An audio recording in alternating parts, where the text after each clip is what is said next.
Hola, ¿qué tal? Buenos días a todos. Bienvenidos nuevamente, como cada jueves, a nuestra transmisión de Coffee Brain. Y bueno, pues les damos la bienvenida a todos los que nos escuchan. Esperemos que este programa sea de mucha utilidad, la información que aquí compartimos con ustedes. El día de hoy presento a las integrantes del equipo que nos acompañan. Está la doctora Kitsia Ruiz Navarro, ella es médica psiquiatra con alta especialidad en trastorno bipolar. Muchas gracias, Kitsia, como cada jueves, por tu presencia y la generosidad de compartir tus conocimientos con todos. Bienvenida. Buenos días, gracias, bienvenidos y bienvenidos. Y tenemos a la maestra Claudia Guillemot. Ella es terapeuta, maestra en terapia familiar, terapeuta de pareja con amplia experiencia en temas de violencia. Bienvenida, Claudia. Bueno, entre otras muchas cosas, pero creo que lo No, resumimos ahí. muchas gracias. Hola, buenos días. Buenos días a todas y a todos. ¿Qué más haces? Bienvenida. Y también tenemos a la maestra Mercedes Navarro. Ella tiene especialidad en tanatología y también maestría en mindfulness, estrategias cognitivo-conductuales. Muchas gracias, Mercedes, como siempre, por acompañarnos. Bienvenida. Muchas gracias, buenos días a todos. En los controles, Monique de Amazon, Estrategia Digital. Gracias por permitirnos transmitir. Sin ti, pues la tecnología creo que sí nos vencería un poco. Entonces, muchas gracias, Monique. El día de hoy hablemos de demencias, es el tema, vamos a estar hablando de demencias. Así es que para todos los que tengan por ahí algún familiar, algún conocido, algún interés en el tema, esperemos que les sea de utilidad. Yo les voy a contar un poquito por qué hoy hablaremos de esto, porque desde 1994, el 21 de septiembre, se celebra el Día Mundial del Alzheimer. Y quizá cuando hablamos de demencias, lo que tenemos como mucho más claro siempre es Alzheimer, sin embargo, no es la única, ¿no? Incluso más allá del día, bueno, todo este mes suele dedicarse a temas de Alzheimer y de demencias. Y el lema de este año es Never Too Late, Never Too Early, ¿no? Y entonces, ¿cuál es la importancia de este día? Pues hacer conciencia un poco de la identificación de los factores de riesgo y, sobre todo, todas las medidas para retrasar o prevenir la aparición de las demencias o los trastornos neurocognitivos a etapas muy tempranas. Adelante, Claudia. Efectivamente, la demencia es como un nombre colectivo, ¿no? Se engloba muchas cosas para los síndromes cerebrales, degenerativos, progresivos, que afectan memoria, pensamiento, comportamiento y emociones. Y la enfermedad de Alzheimer, como decía Kitsia, pues y la demencia vascular son los tipos más comunes, tal vez la demencia vascular que tendríamos que entrar a qué es, de demencia, y que dicen que son hasta responsables del 90% de los casos, es decir, no en balde, pues la gente reconoce como estos nombres como demencias, ¿no? Pueden incluir haber pérdida de memoria, dificultad para encontrar las palabras correctas, entender lo que la gente dice, dificultad para realizar tareas que eran rutinarias, ¿no? Por ejemplo, abrocharse una blusa, cambios de personalidad y de humor. Ojo, no todos estos síntomas necesariamente van a hablar de una demencia o de un Alzheimer, pero sí estamos viendo, estaba yo aquí pensando en cosas como en sociedades que van envejeciendo y que por lo tanto habrá más casos, ¿no? Depende de la estadística que uno vea, te dicen que en nuestro país, que es aproximadamente el 7.5% de los adultos mayores que podrían tener enfermedad de Alzheimer y que aunque la edad es el principal factor de riesgo de demencia, la enfermedad no es una consecuencia inevitable del envejecimiento, es decir, no porque envejezcamos nos va a dar una demencia, pero sí es un factor de riesgo importante y no nada más afecta a las personas mayores. Esto también es muy, muy importante. Hay demencias de inicio temprano y nos dicen que son síntomas antes de los 65 años que pueden representar hasta un 9% de los casos. A mí me gustaría reforzar un poquito lo que acabas de decir, Claudia, porque efectivamente, a ver, no todo fallo en la memoria, no todo fallo, o sea, no todos los olvidos, no toda la falta de atención, concentración y todo lo que tiene que ver con esto que llamamos funciones cognitivas o funciones ejecutivas que Abril nos podrá explicar un poquito mejor de qué se trata esto, no necesariamente es una demencia. Y aquí quisiera como partir y quizá dividir un poquito que de hecho ya no se les llama demencia, se les llama trastornos neurocognitivos, ¿no? Porque abarcan muchas más cosas que solamente la demencia. Y la intención de esta clasificación pues es un poco hacia los dominios que están alterados, es decir, qué está más alterado, a qué edad inició, si fue el lenguaje, si fue el comportamiento, si fue memoria reciente, y eso nos va a ayudar como a hacer el diagnóstico, porque al final el diagnóstico definitivo de lo que antes se llamaba demencia, pues es histopatológico, esto quiere decir como postmortem, ¿no? Entonces, hacer ese diagnóstico diferencial. Muchas veces las depresiones cursan con fallos importantes en la memoria, sobre todo en adultos mayores, ¿no? Hay muchos síntomas somáticos. Entonces, hay que recordar que la demencia es algo degenerativo, crónico y paulatino. No es que de un día a otro se me olvidan las cosas. Cuando las cosas cuando vemos cambios en el comportamiento, las cosas se nos olvidan, no hablamos propiamente de demencia y es importante hacer el diagnóstico diferencial. Adelante, Lupita. Lupita. El micrófono se resistía. Sí, y creo que es súper importante cambiar nuestra perspectiva, de no verlo como algo que no se puede prevenir, de no verlo como algo que no tiene, digamos, forma de ayudar. Creo que puede ser un poco desesperanzante si lo vemos desde... Entonces, me parece que es muy importante que hablemos justamente de la parte de prevención, sobre todo para prevenir las demencias vasculares y bueno, también la enfermedad por Alzheimer. Se recomienda mucho tener hábitos de vida saludables, alimentación, ejercicio, estar con nuestra mente activa, aprender, los estados de ánimo. Entonces, creo que también es muy importante que vayamos cambiando nuestra perspectiva respecto de lo que sí podemos hacer. Ya cuando se presentan estos trastornos neurocognitivos, como ahora se les conoce, entonces, bueno, también es muy importante que los identifiquemos a tiempo porque podemos hacer intervenciones para ir frenando lo más que se pueda la evolución y que la calidad de vida y de acompañarnos, porque cuando empezamos a ver en alguien, sobre todo cercano a esta situación, a veces es muy difícil como pasar la negación del dolor que nos puede dar. Ha habido, no sé si entrar, porque Lupita te estabas cortando un poquito, pero efectivamente ya cosas como básicos del tema bienestar, no hacer ejercicio con regularidad, no fumar, evitar el uso nocivo del alcohol, mantener un peso adecuado, seguir una alimentación saludable, presión arterial y concentraciones sanguíneas de colesterol y glucosa en niveles adecuados son factores de protección, de prevención que nos pueden ayudar en este proceso. Y algunos otros escritos nos hablan también de aislamientos sociales e inactividades cognitivas, es decir, no ponernos a aprender algo diferente. Yo por ahí me acuerdo que Abril nos decía que tocar un instrumento, aprender otro idioma, especialmente otro alfabeto, son cosas que nos ayudan como en el tema de prevención, ¿no? Es que en realidad, o sea, si fuéramos como muy objetivos y muy estrictos, no hay un tratamiento para la prevención. O sea, son medidas que nos pueden ayudar, sobre todo cuando hablamos de demencias mixtas o enfermedades vasculares, ¿no? O demencias vasculares, pero no hay un tratamiento. Más bien, se pueden dar medicamentos que al inicio puede ayudar como a los síntomas, pero en las primeras etapas, ¿no? Ya cuando aparecen, pues ya viene como el avance. Yo creo que algo muy importante es que va a llegar un momento donde la persona que está enferma en realidad no la va a pasar tan mal, ¿no? Aquí el problema es muchas veces el entorno y los familiares, ¿no? El estar, no solamente el ser cuidadores, sino ver cómo se va perdiendo pues la persona que era, ¿no? Y lo que implica como el cuidado de la persona. Y en ese sentido, la OMS, por ejemplo, señala que ellos miden también la cantidad de años perdidos, ¿no? No nada más las muertes, sino la cantidad de años perdidos o de vida perdidas por mortalidad prematura o por perder estas capacidades que te permiten ser la persona que eras.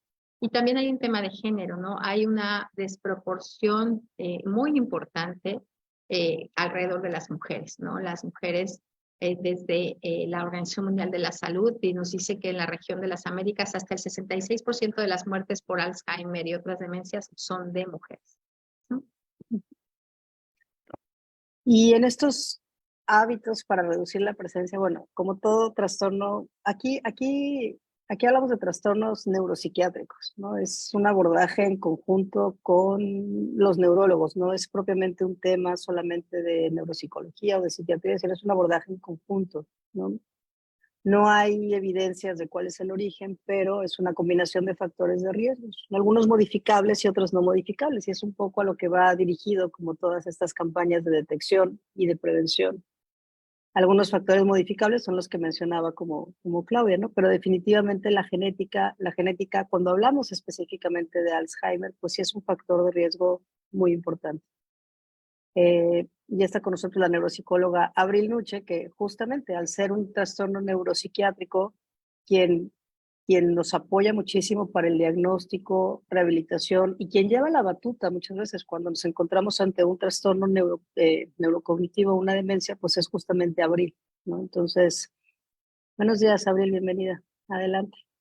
Una enorme disculpa. Justamente me retrasé con una paciente con deterioro cognitivo y a lo mejor es un buen momento para explicar por qué a veces es bien importante quedarte, porque hay que darles toda la calma para poder terminar. Les platico, estábamos en un ejercicio sobre yo les pongo, por ejemplo, cuánto nos cuesta un kilo de pollo. Nos cuesta, eran 75 pesos, no sé, medio kilo de pollo. Y entonces tenía que ponerme con qué billetes y con qué monedas los tiene que pagar. Y entonces le estaba costando, ¿no? Le estaba costando porque me decía, con una moneda de 50, no, tenemos monedas de 50, a ver, no, ¿de cuáles tenemos? Porque pues justo se trata de que verdaderamente, no lo inventemos, ¿no? Sino que verdaderamente trabajemos con lo que hacen en el día a día. Y entonces ahí hay que darles como esa paciencia, esa calma, no los puedo apurar y ¿no? Pues, y logramos terminar, porque otra cosa importante es que ellos sientan pude terminar el ejercicio, sí lo puedo hacer, soy eficaz y lo logro, ¿no? Entonces hay momentos en los que uno pues ni modo se tiene que quedar, aunque sea esos 10 minutitos que significan mucho. Esta es una de las cosas que tenemos que trabajar mucho con los pacientes, porque pues sí, estamos ante un diagnóstico degenerativo. Quiere decir que no tenemos cura y sabemos que siempre va a ir avanzando. Entonces, nosotros o el trabajo que hacemos aquí en la terapia es mantener las funciones que tenemos funcionando, que tenemos bien. Y lo que hacemos justamente es entonces seguir trabajando. Por ejemplo, hay pacientes que ya sé, como en el Alzheimer, que ya sé que la memoria es lo más afectada. Y casi siempre es la memoria de trabajo o la memoria de largo plazo. Bueno, la capacidad de aprendizaje. Ok, eso no lo voy a usar, eso no lo voy a trabajar. Voy a trabajar todo lo demás que me ayude a quitarle esa sensación de frustración y esa sensación de ineficacia.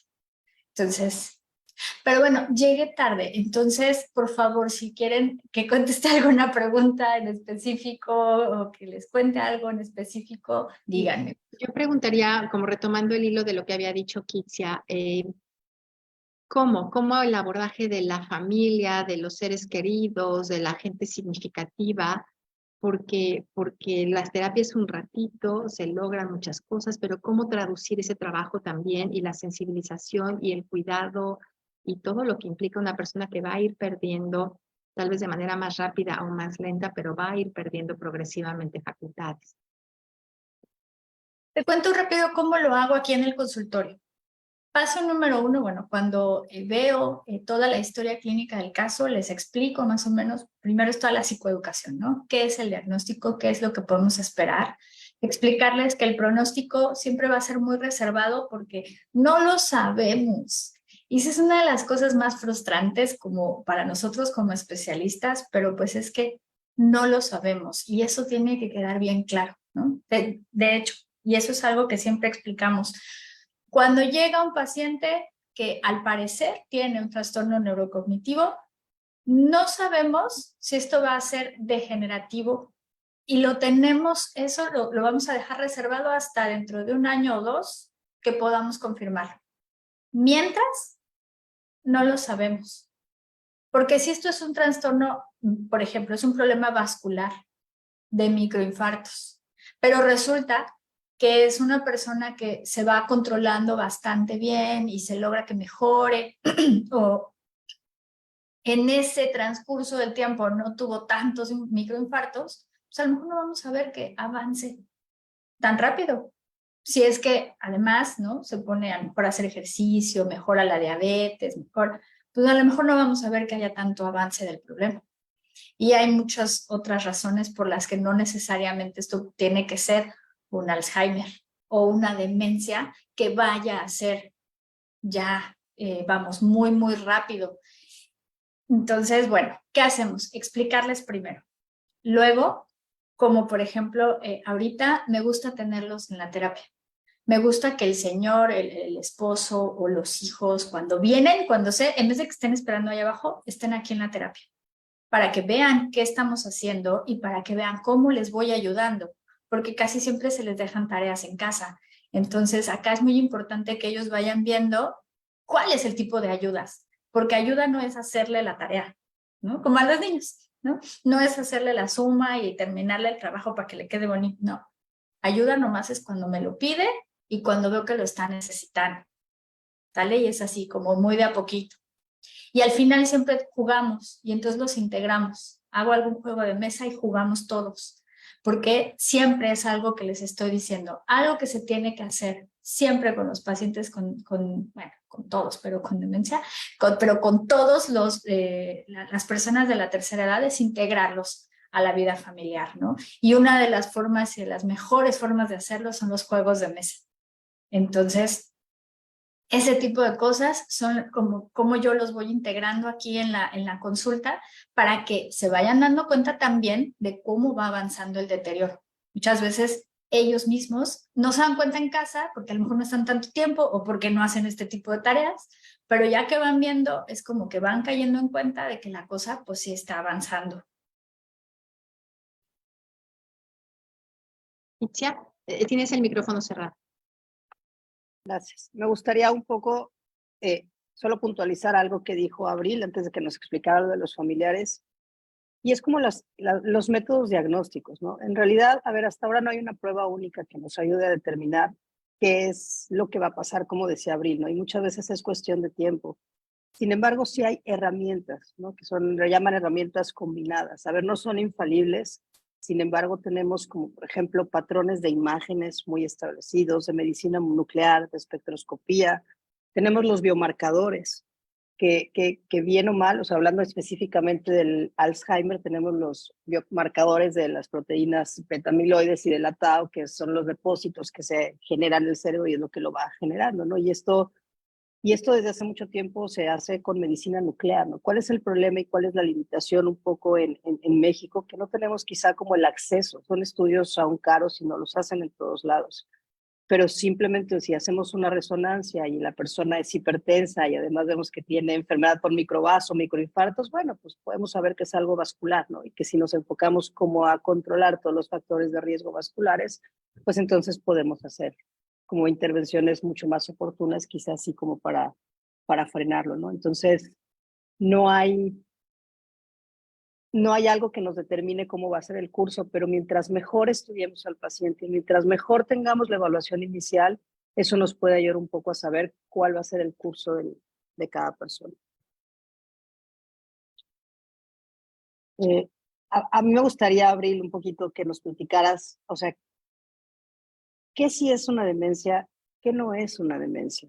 ¿No? Porque, o sea, un poquito, es que lo mencionaba hace rato, ¿no? En el Vox Populi, alguien que nos dice, es que se me olvidan las cosas, es que pierdo las llaves, es que repito muchas veces lo que hablo, ¿no? De entrada llegan asustadísimos a la consulta diciendo, es que ya tengo Alzheimer, ¿no? Y no necesariamente. Entonces, si nos puedes platicar un poquito, ¿qué sí es y qué no es? Claro, porque hay muchos, híjole, yo siempre les digo, es que no nos podemos comparar con nosotros mismos hace 20 años. En primera, no es justo. Y en segunda, es normal que nuestro cerebro vaya perdiendo algunas capacidades. ¿Cuáles? Es normal que vayamos perdiendo la capacidad de la velocidad de procesamiento. Es decir, ya no hacemos tantas cosas tan rápido al mismo tiempo. Necesitamos un poquito más de tiempo. Es normal que baje nuestra capacidad de memoria de trabajo. ¿Cuál es esa? La capacidad de saber que estaba yo haciendo una cosa, pero me voy a hacer otra, y entonces ¿dónde me quedé? Y entonces ahora voy a hacer esto, ¿dónde voy? Voy a la mitad y entonces sigo acá otra vez, ¿no? Estamos acostumbrados a hacer muchas cosas al mismo tiempo. Bueno, a lo mejor ahora ya nada más podemos hacer dos, ¿no? O nada más podemos hacer una. Nuestra capacidad de atención, híjole, tenemos muchas capacidades de atención. La capacidad de atención sostenida, mantener mi concentración, esta se puede ver muy afectada por ejemplo, por la ansiedad, ¿no? Los pensamientos intrusivos llegan, me interfieren, y entonces si tengo un montón de pendientes y un montón de cosas y hay algo por lo que estoy muy estresado, es muy común que pierda la capacidad de concentración. Y también es muy común que esto aumente con la edad, ¿no? No la ansiedad, los problemas. Entonces es normal que yo vaya teniendo un poquito menos de capacidad de mantener mi atención o mi concentración en una sola cosa por tanto tiempo. A lo mejor lo tengo que ir partiendo. Es común y normal también que perdamos la capacidad de fluidez verbal. Nosotros tenemos dicen los que saben sobre esto, que en nuestros 20s, 30s, decimos o tenemos un error al hablar más o menos por cada 1,5 millones de palabras, dicen los que las cuentan. Pero conforme avanza la edad y después de los 60 años, esto se reduce más o menos a la mitad. ¿Qué quiere decir?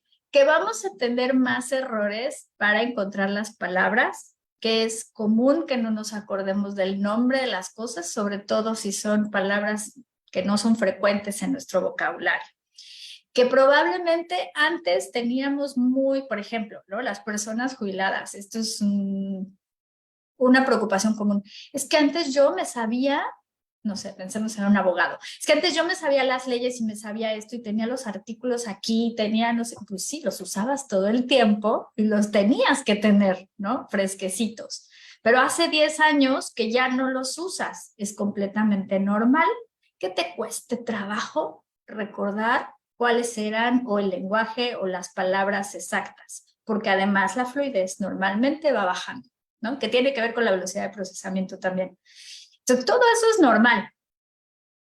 Que ya no es normal que de repente, cuando hay situaciones de mucho estrés, por ejemplo, me desoriente y ya no sepa dónde estoy. Es que ya no sé dónde está mi casa. Ya no sé para dónde tengo que ir. O que si estoy, no sé, de repente me voy al súper y llego a mi casa muy tranquila, común como todos los días, pero se me olvida que dejé el súper en la cajuela. Y me acuerdo hasta el siguiente día que pues ya huele feo, porque ya se me echó a perder lo que estaba ahí. Eso ya no es tan normal. Olvidos que pueden ser muy comunes en algún momento, pero que pueden llegar a ser graves, ¿no? Se me olvida que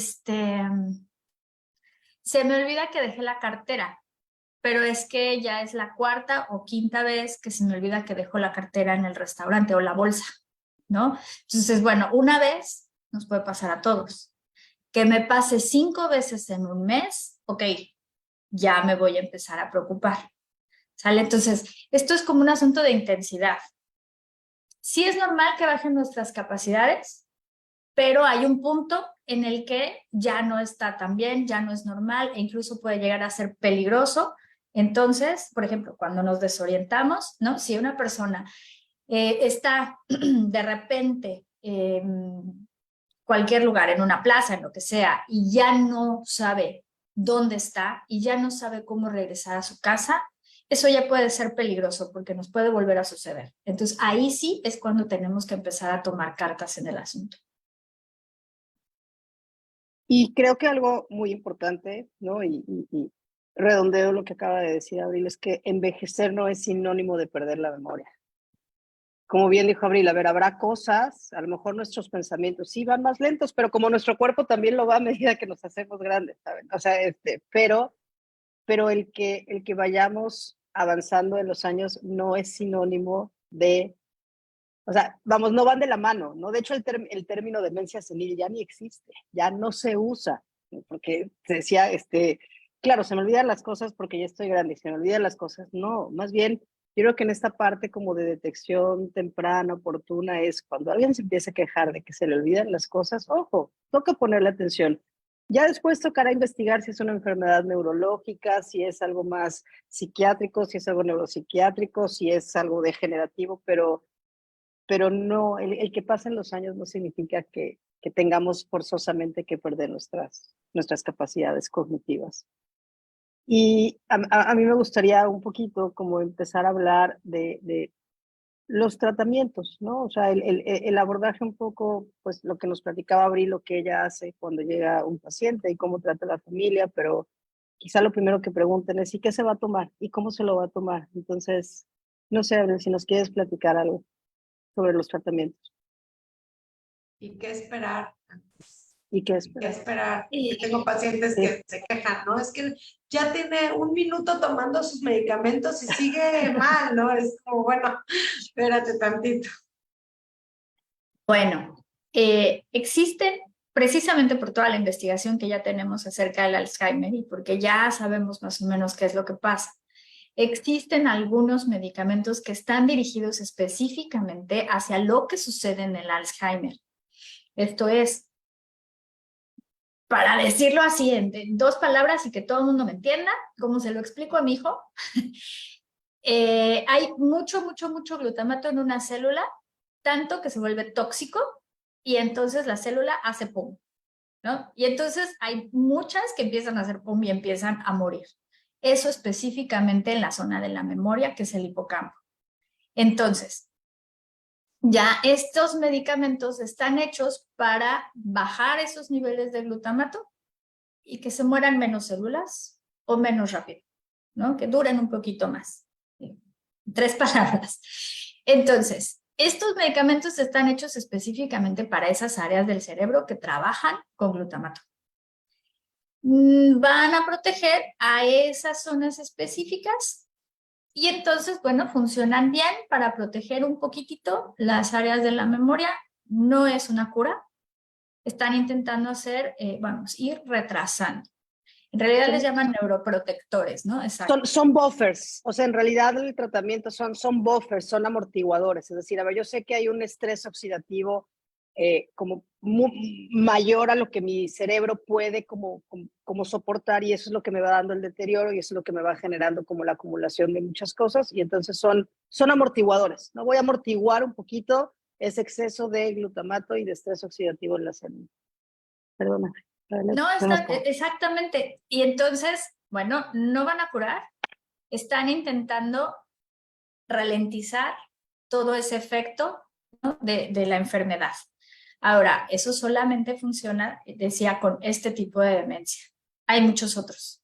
Y por ejemplo, cuando estamos hablando de la demencia con cuerpos de Lewy, que es, la escuchamos mucho, pero no sabemos qué tiene que ver. Bueno, tiene que ver con un tipo de célula específico y actúa en diferentes zonas del cerebro.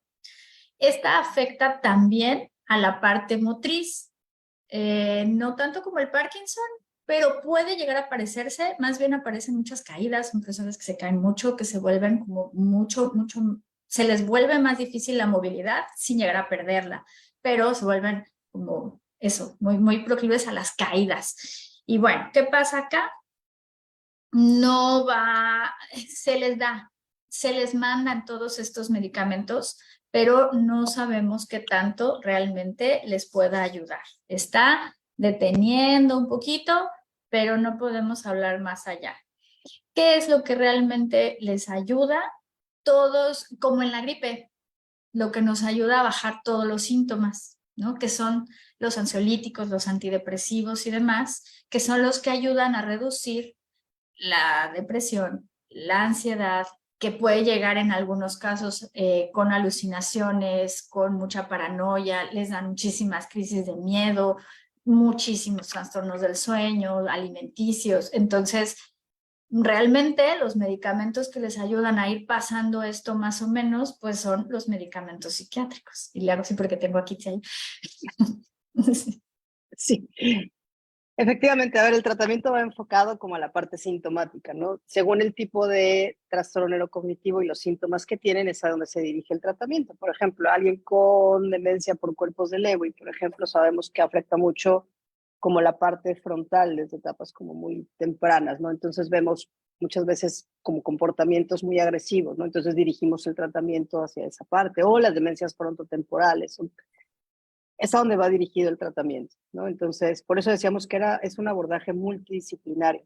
Y a mí me gustaría como sí dar un poquito de luz, porque de pronto pareciera que pues ya va a quedar ahí y no va a pasar nunca nada. A ver, creo que si hay algo que se está estudiando desde hace muchos años en el área de las neurociencias, es la enfermedad de Alzheimer, ¿no?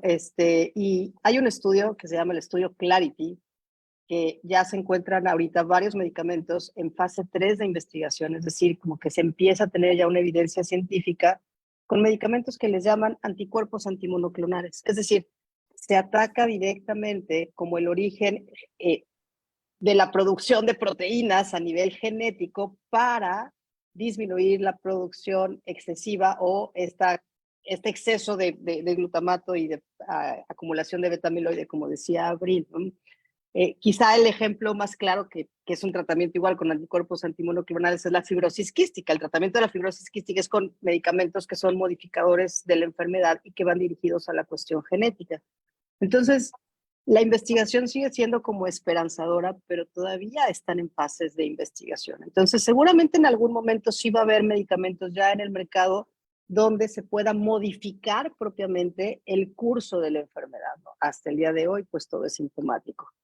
Y exactamente, ojalá, como dice Abril, y a mí me gustaría un poco nada más decir que no hay, porque lo comentaban en el chat, no hay medicamentos milagro, no hay quien les diga esta pastillita mágica o esta terapia o esto te va a curar, no existe. Si alguien se cura del Alzheimer es porque seguramente no era Alzheimer.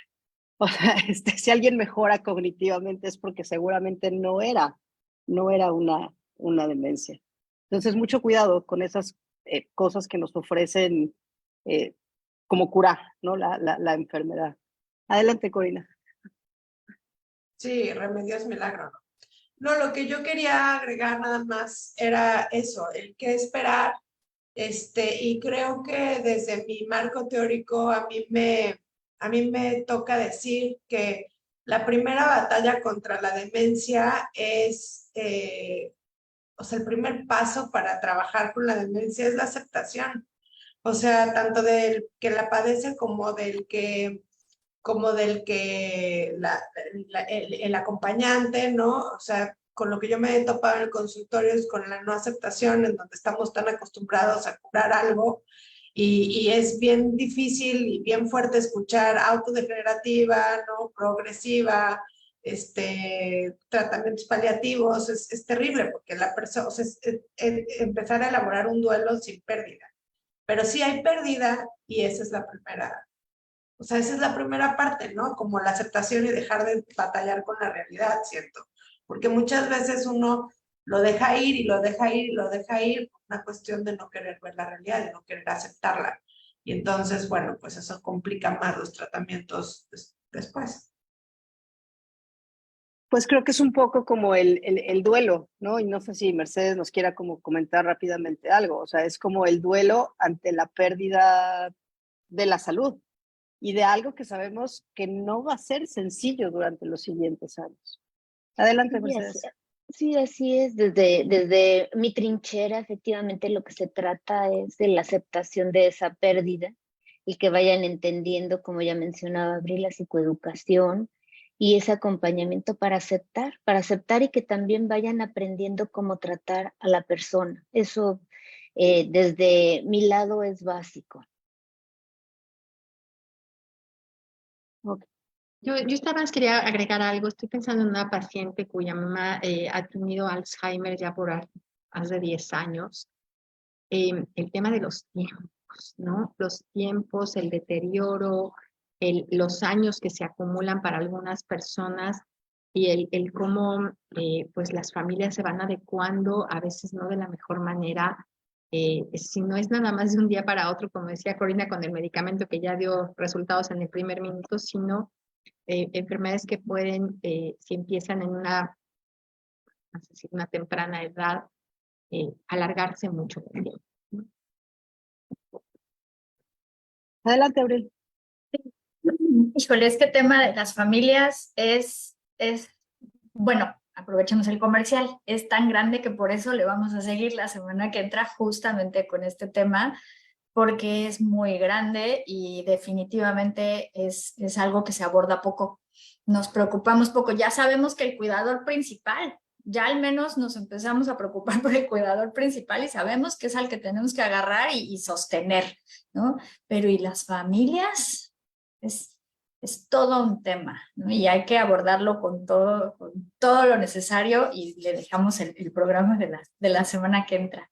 Yo les quería platicar un poquito sobre los tipos de demencia y es que últimamente ha estado como muy de moda porque, pues bueno, Bruce Willis tiene demencia.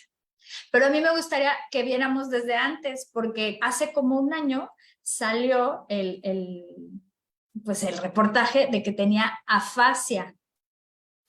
Y no decían, bueno, ahora sí que los que nos dedicamos a esto, luego dijimos, eso no es afasia, eso es demencia. ¿Por qué? Porque no fue algo súbito, no tuvo un infarto, no tuvo un accidente, no tuvo algo que dijéramos de tajo, paz, hubo una lesión en el cerebro. No, era algo que de repente le estaba empezando a surgir así de la nada. ¿Y qué era lo que pasaba? Empezaba a tener problemas en el lenguaje. Este es un tipo de demencia frontotemporal, porque hay varios tipos. Tenemos el Alzheimer, que afecta directamente al lóbulo temporal y entonces la memoria. Es de las primeras cosas. Ya hasta después va a empezar a afectar el lenguaje, el reconocimiento de las palabras, el reconocimiento de las cosas, el entendimiento de para qué sirven y hasta después la personalidad, es decir, ya el lóbulo frontal, ya con esas capacidades de movilidad y demás, ¿no? Va por partes. Pero la demencia frontotemporal, como su nombre lo indica, afecta tanto al frontal como al temporal. Lo que pasa es que puede empezar por el frontal o puede empezar por el temporal. Cuando empieza por el temporal, no afecta tanto al hipocampo, a las cositas que están abajo, sino a la corteza.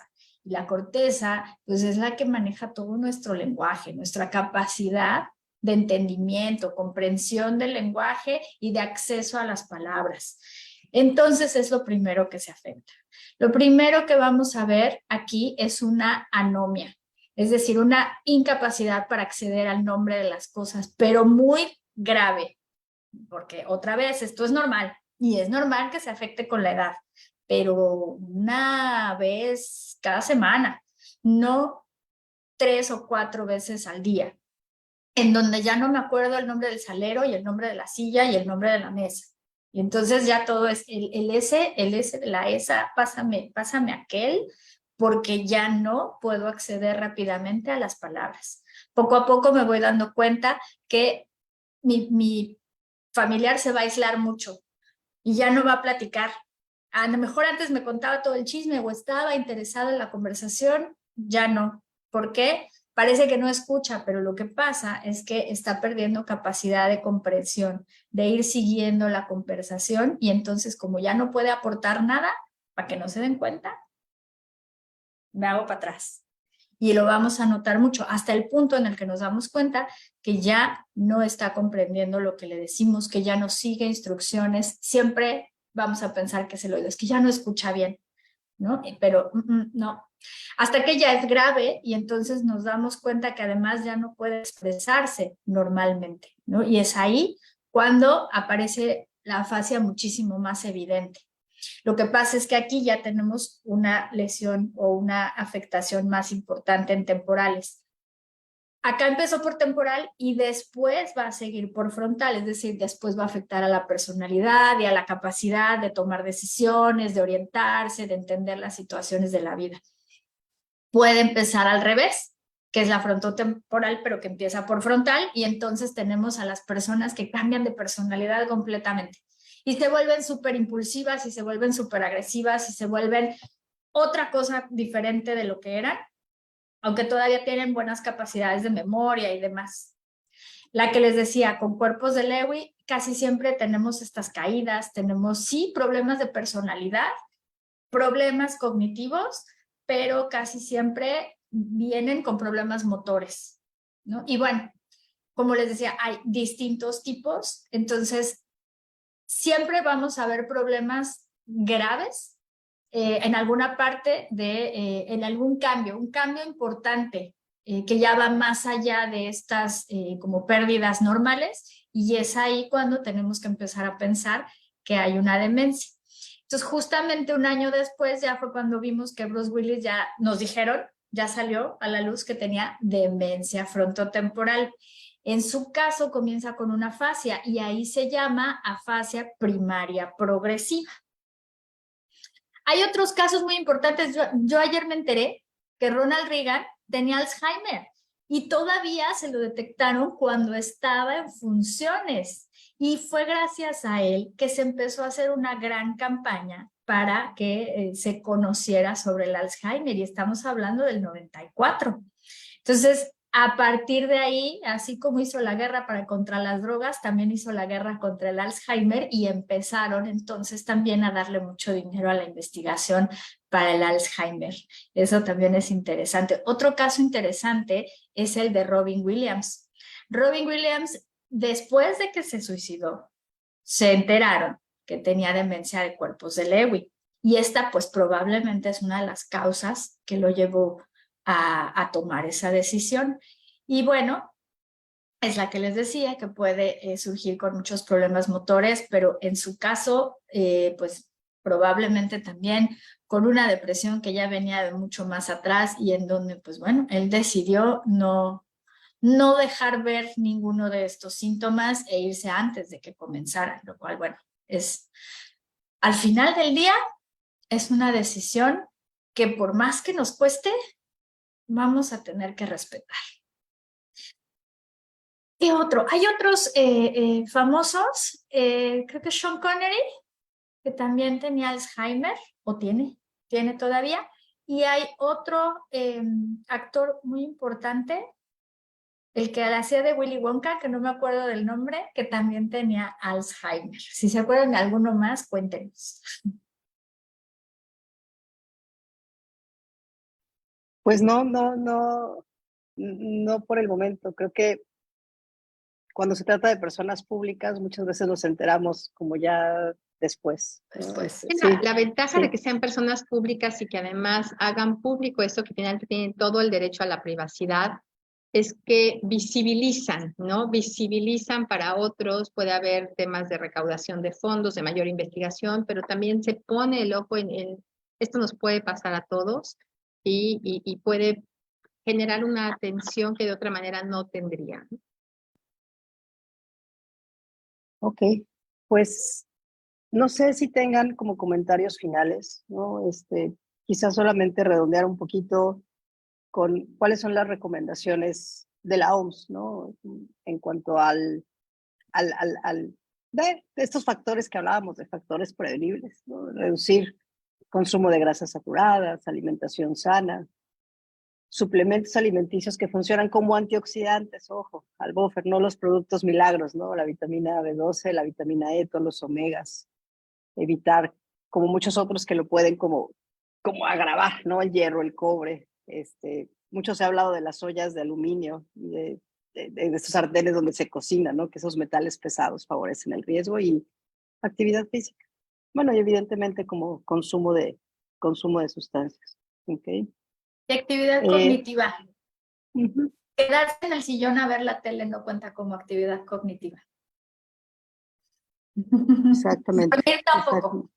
Entonces, ¿Pero qué es una actividad cognitiva? ¿Qué juegos? ¿Qué cosas? cualquier actividad. O sea, jardinería, la cocina, el tejido, las manualidades, la pintura, el salir, el viajar, el conocer, el ir a ver museos, el ver películas, pero realmente ver películas, no dormirnos mientras está la película. O sea, el tener actividades que nos mantengan activos. Claro, los juegos de mesa, aprender un nuevo idioma, aprender un instrumento musical, por supuesto que sí. Siempre aprender algo nuevo es y va a ser una actividad que realmente nos va a estimular. Sí, la idea es generar nuevas conexiones, ¿no? Pues, si ya no hay más comentarios finales, agradecer a todos los que se conectaron en vivo. Muchas gracias a María Méndez Garnica por sus comentarios. Muchas gracias, voy en orden. Abril, Mercedes, Corina, Claudia. Lupita, que tuvo problemas técnicos y salió de la transmisión. Monique de Amazon Estrategia Digital, quien hace posible como todas estas transmisiones. Y les recuerdo que el programa queda grabado en Facebook, YouTube, Instagram, por si lo quieren compartir. Si alguien desea contactar a las integrantes del equipo de Brain and Mind, pueden encontrar toda su información en www.brainandmind.mx. Y la próxima semana pues vamos a dar un poquito de continuidad, porque vamos a hablar de cuidando la salud mental de los cuidadores, ¿no? Y no solamente hablando de demencias y de trastornos neurocognitivos, sino en general de problemas de salud mental crónicos. Muchas gracias por acompañarnos y nos vemos la próxima semana. Gracias. Gracias, Bye. bye.